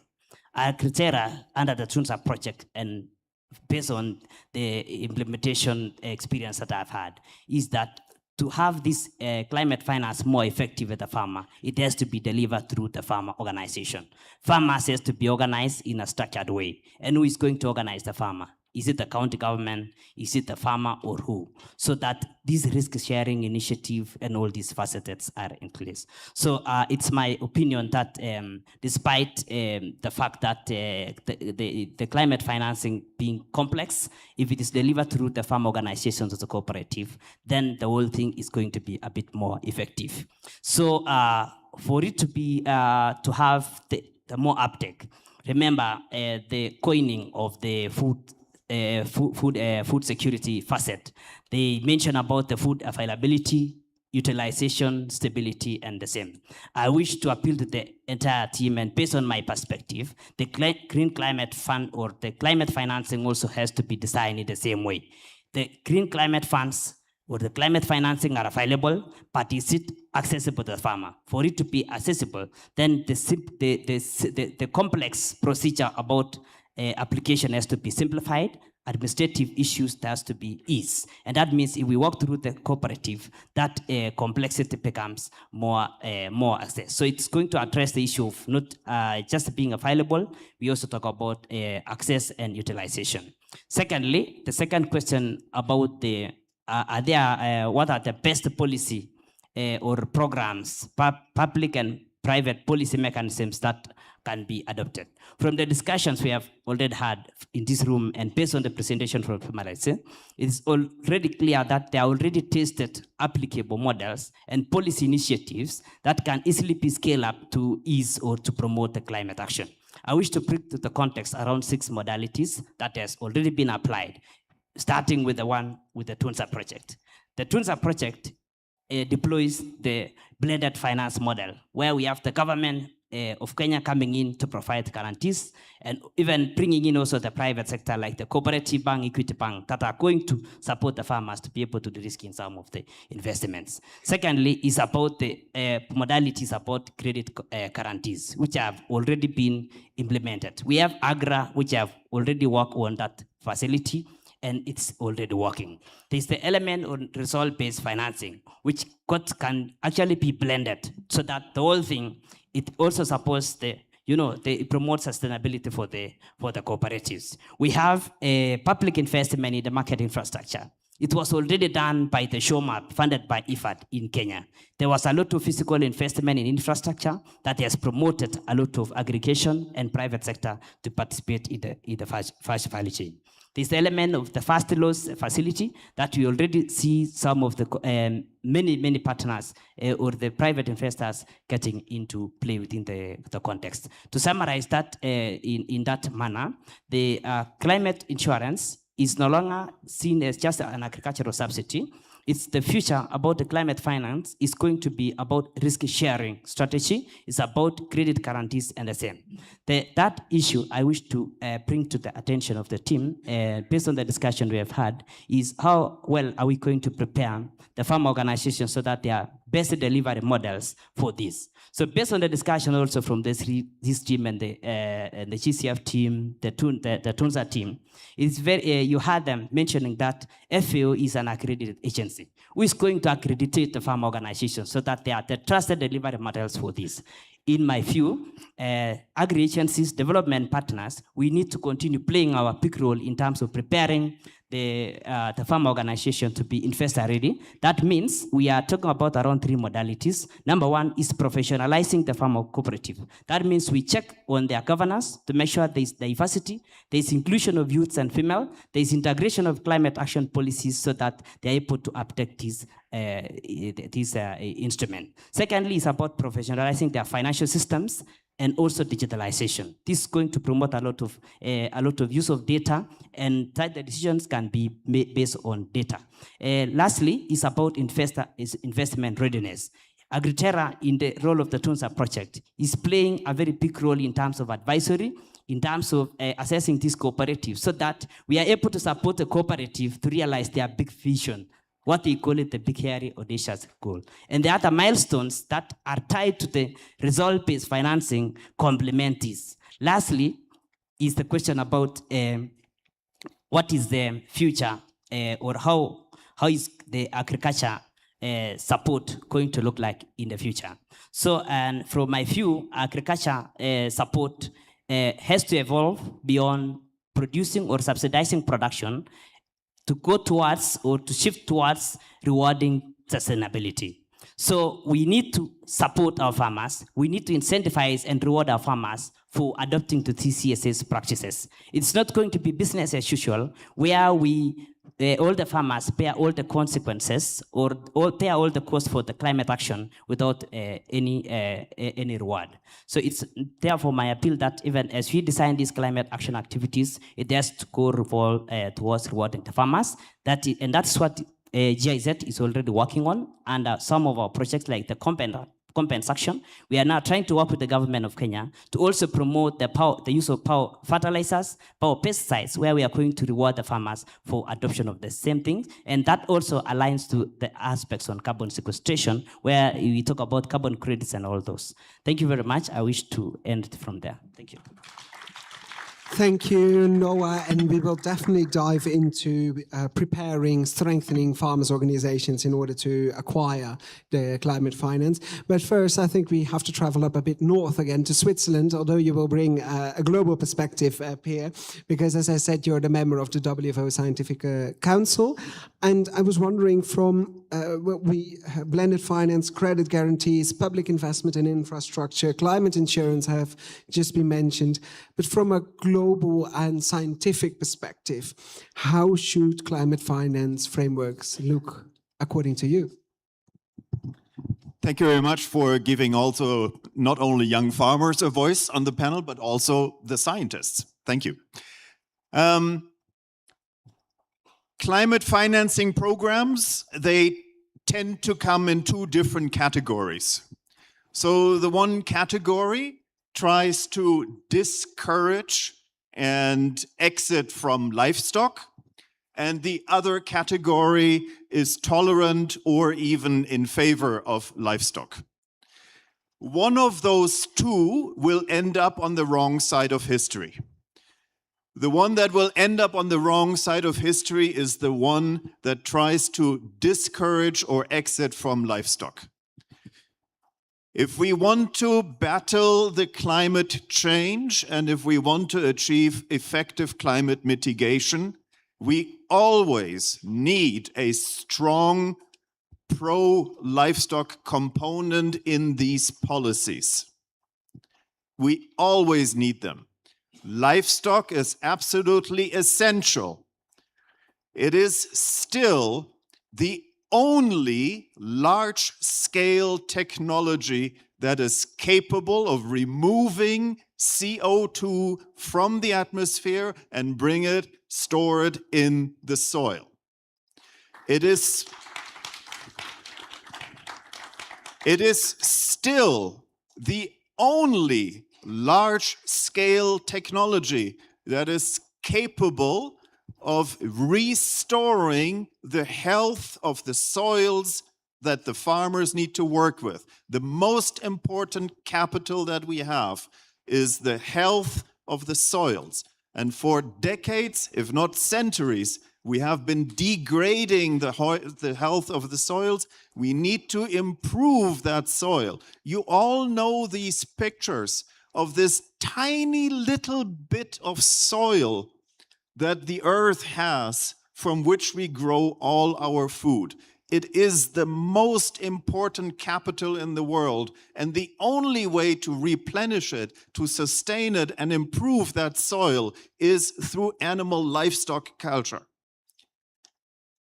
And it is the only viable source of high quality food for modernized, urbanized societies, especially also here in Africa, as this continent is rapidly urbanizing. This urban population needs year-round supply of high-quality food. And this high-quality food can really only come from livestock products, from dairies, from meat, from curated meat, and fresh meat.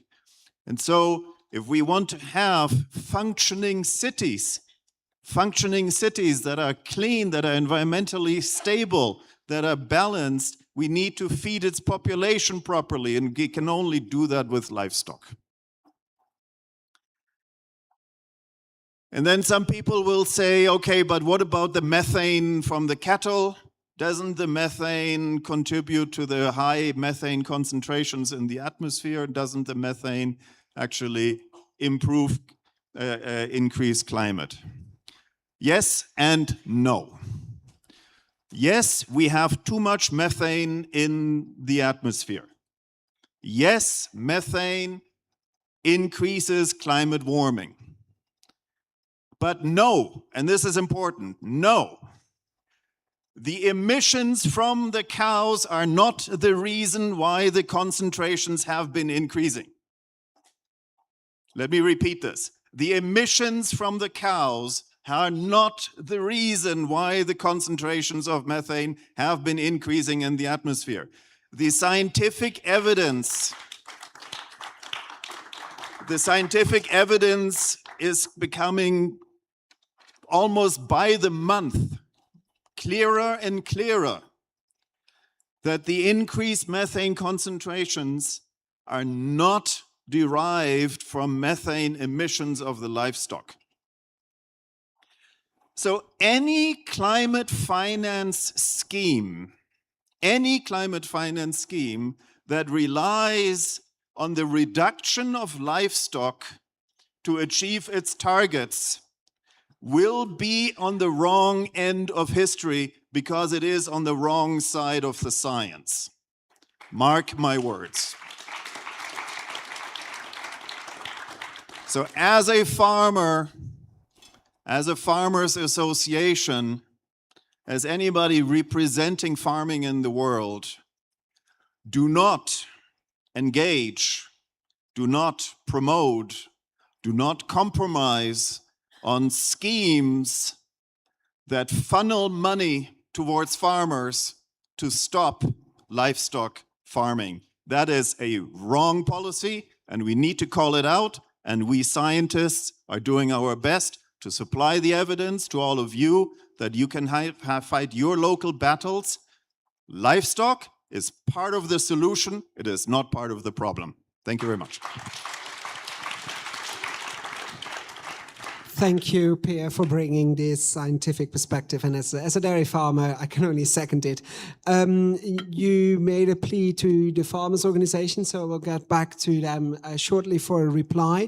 But first of all, if there are any questions in the audience, please make yourselves known. We might have time for that. So please raise your hand if you would reply to everything that has been said on stage. I will get back to you later, because first we have two presidents, Ger and Manes. what's your reflection on the speech, the plea that Pierre just made? And also maybe you could reflect on, a lot has been said about strengthening farmers' organization to acquire climate finance. What, in your view, would your organization or your fellow colleagues need in order to attract more finance, public finance and also private finance to the sector? Ger, can I start with you? Yes, I'm impressed about the words of Peer. I read the letter he sent to Ursula von der Leyen and also to our Minister of Agricultural Affairs in the Netherlands, because that's mainstream now in Western Europe and in the Netherlands especially, that there is too much cattle because of methane, because of nitrate, because of nitrogen and blah, blah, blah. It's going on. And of course, we are a very intensive country, having a lot of cattle in a very small country. And it's important for us that we also hear this sort of noises. But together, we are living in a country in which politics, in a democracy, is making their decisions. And for us, it's important to make that decisions in a way that also farmers and also food security is a very, very important thing. And in last years, food security, because of all the problems, all the geopolitical problems we have in the world, Trump and et cetera, Putin and all those guys, which are changing every day the world of farmers. It's important that also in developed countries like the Netherlands, that word is heard. And for me, it's important to bring that word together with all my colleagues here to the government. On Thursday, I speak to them and it will echo in my head. Thank you. Thank you, Ger. Manes, your views from Malawi. There's a mic over here.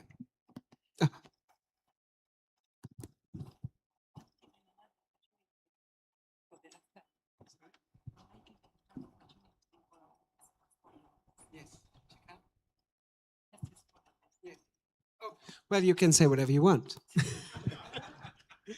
Okay, thank you so much. Maybe just to respond on what our scientists were saying, I will not respond much, if it's evidence-based, sometimes it's on record. But I think what I can say as a farmer organization is to make sure that we should align ourselves. For instance, I look at the issue of data for farmers. So maybe for our farmers organizations, as farmers organizations, we need also to have a data for our crops, livestock, the data that is needed for us to make a policy decision in good time. But also, in terms of climate financing, I think the most important takeaways as a farmer and farm organizations, we need a complex application procedure. As I mentioned on the first, when I was talking, to be honest, as farmers, we don't know this sophisticated lineup proposal. So at least through our farm organizations, I think we need that complex application procedure so that the monies or the finances should reach to the farmers. Lastly, you also repeat on if we want to solve the climate crisis, so we must stop seeing farmers as beneficiaries of climate finance, but to recognize them as one of the investors, primary investors in our future planet. But also just to remind our fellow farmers here that the future of the food system or the billionaires will come from us farmers as the primary producers. Thank you. Thank you so much. Before I will ask for your concluding remarks, I believe there was a question from the audience. Is there any question else? Please make it brief and direct the question to someone. Thank you, sir. Thank you so much, panelists. My name is Charles Atiang. I'm well known as Double A. I'm the chairman of Kenya Association of Sugarcane and Allied Products. The sugar sector in Kenya supports over 5 million people, directly and indirectly. We had several challenges, but one thing I will wish to share with my colleague from Malawi is the structure of your organization. So it looks so smart, and I wish we can partner so that we can come and see how you're doing it. But in Kenya, like in the sugar sector, our organization have managed to have a lot of influence with the government in terms of policies making. And as we are talking now, Kenya sugar sector, today we have a Sugar Act, which has also given us a lot in terms of internal fund rehabilitation to support the sector. The challenge we have that I wish us to share, number one is the impact of climate change. We've tried as sugar cane growers to have the insurance for drought and accidental cane fires. Several institutions we have approached have been very slippery, and they're not ready to help us insure our sugar crops. So that, I think, I will wish to see how we can partner with your organization to see how that risk can be undertaken. At the same time, as CASAP, Kenya Association of Sugarcane and Allied Products, we have a challenge in terms of the fundings. Fundings means we are advocacy. We are not service providers. So we have a membership of about 30,000 farmers growing sugarcane across from Kwale to the bigger part of the Western Kenya. So one of the challenges we have is funding for sustainability for the organization. We are advocacy, we are not profit making. So I wish that at the end of this conference, we can see how we can partner with you to help us in terms of sustainability on that. Then I also want to wish that we are moving ahead in terms of cogeneration, and I think that is a big plus to the sugar sector, and we thank our government for whatever they have done. So I just wish, those are a few things I wish to share. And in terms of subsidy, in Kenya, the government has only come in to subsidize with only fertilizer. The problem is about marketing.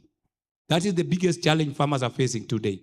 You find that the cost of production, cost of producing 1 ton of sugar has gone as high as 6,000 plus. But the cane price is lower than that. So that is a big challenge that is going negatively to affect the farmers in this country. So I wish that we go around that, and the sugar matter should come out very clearly at the end of this conference. Others have been taken care of, but the sugar sector, I'm sorry that one of our speakers was talking about cartels.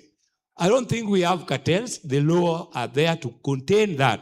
So that image, I want to bring it down, that there is no cartel. If there is, there are laws too. Thank you, sir. Thank you for your views from the Kenyan sugar sector. Yeah. Thank you, well noted. Thank you so much. There is a question in the back. May I please ask you to keep it to a question, because we are in between. Well, this question is between you and lunch, and as a farmer, I know that's dangerous. So please, a question, and could you share with us to whom you would like to address it? Thank you very much. My name is Andanglas Nkanata. I'm Secretary General, Kenya United Small Scale Tea Owners Association. Let's be first of all proud. My daughter there, she has talked like a Kenyan farmer. But I won't go against the sentiment of my brother here talking about cartel. We have cartels in Kenya. Yeah, they are. Now, mine is to partner with those agencies concerned on talking about associations, because in Kenya, associations are looked at oppositions in terms of management of our affairs in the agriculture.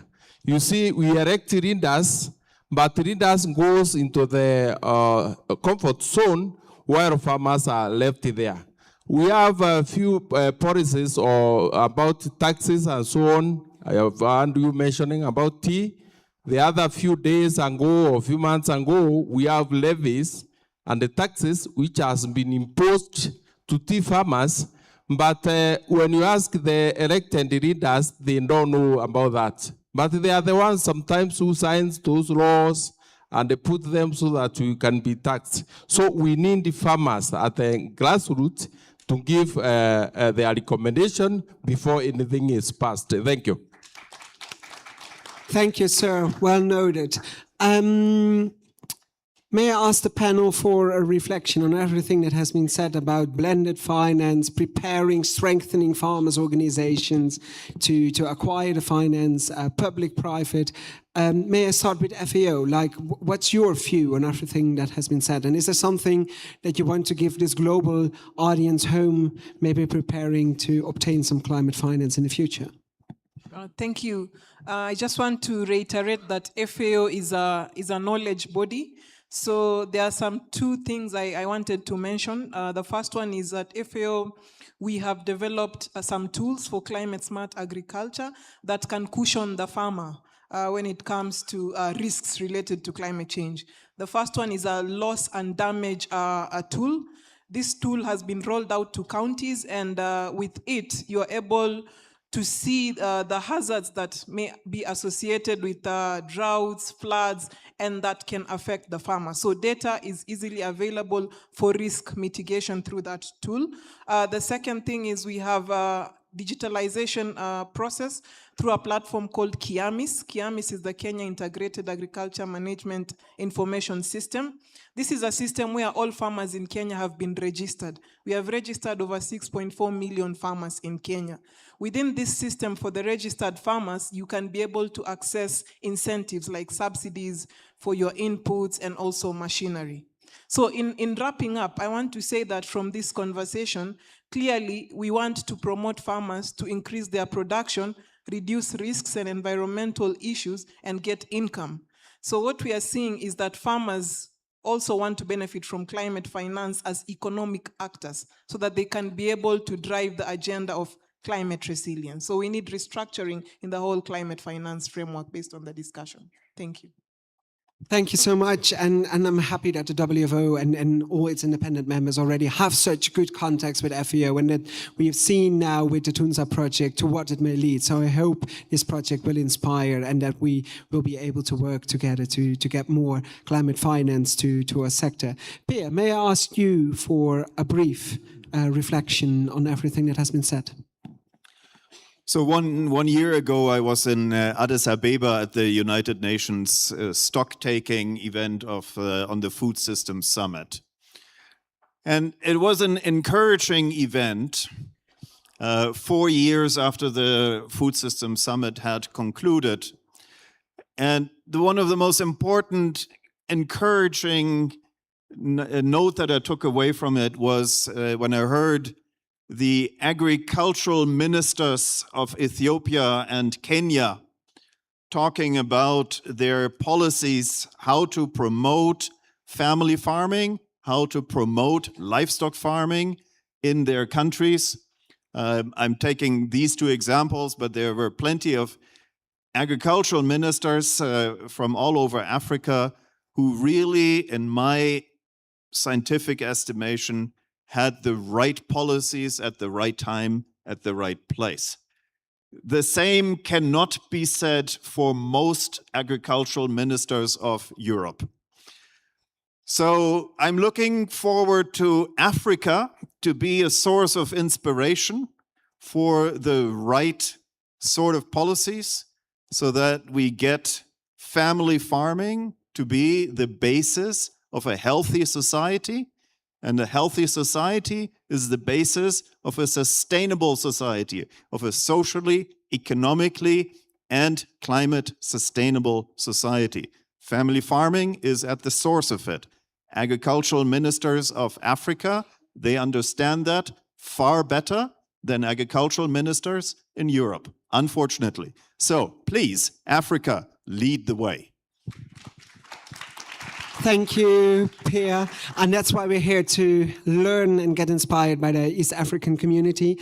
That brings me to you, Noah. From GIZ perspective, is there something you want to share finally with the global audience? Okay, thank you for the discussion. It's very exciting.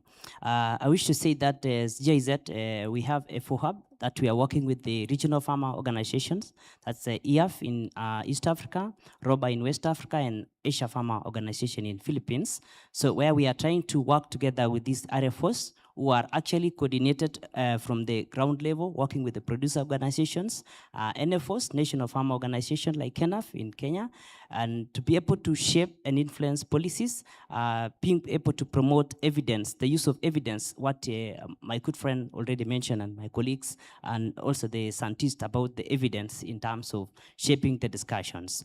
We're going to also support farm organizations to, to have more commercially viable business plans, to concretize their business plans to be able to benefit from this green climate financing. And lastly, as already indicated to you, the agriculture support is not going to be about subsidies. It's going to be about incentivizing farmers or rewarding farmers who are able to adopt these CSA practices. And to all of us, let's accreditate farm organizations so that they are able to be the receivers and implementers of Green Climate Fund. Thank you. Thank you, Noah. Ger, as LTO and Agriterra president, what are you bringing back when it comes to incentivizing climate finance in or low-laying country? I think, and that's also an answer to the questions from the meeting, in the last 125 years in the Netherlands, always on every problem, the answer from farmers was, let's stick together. Let's stick together as farmers. Let's stick together as farmers in a cooperative. The sugar sector, for example, in the Netherlands, is one organization, COSUN. Its ability in every country to start new cooperatives who can be important tomorrow, in 5 years, in 10 years, or like I say, for sugar, in 100 years in a country. And Agriterra, our organization, is helping with that. We try with local organizations to organize cooperatives. So I think there is one important message: let's stick together.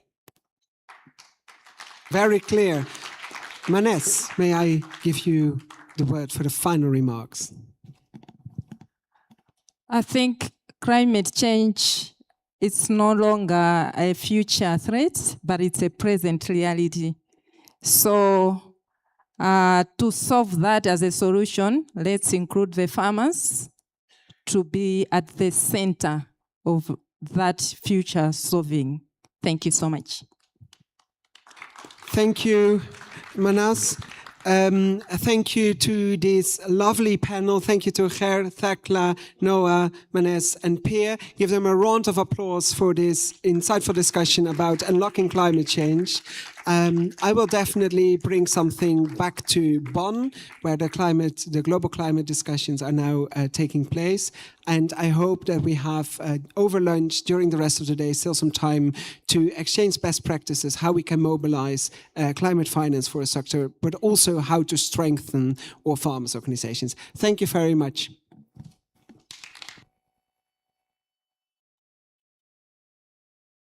Thank you so much to Jesse and to our distinguished panelists. If you can come to the front.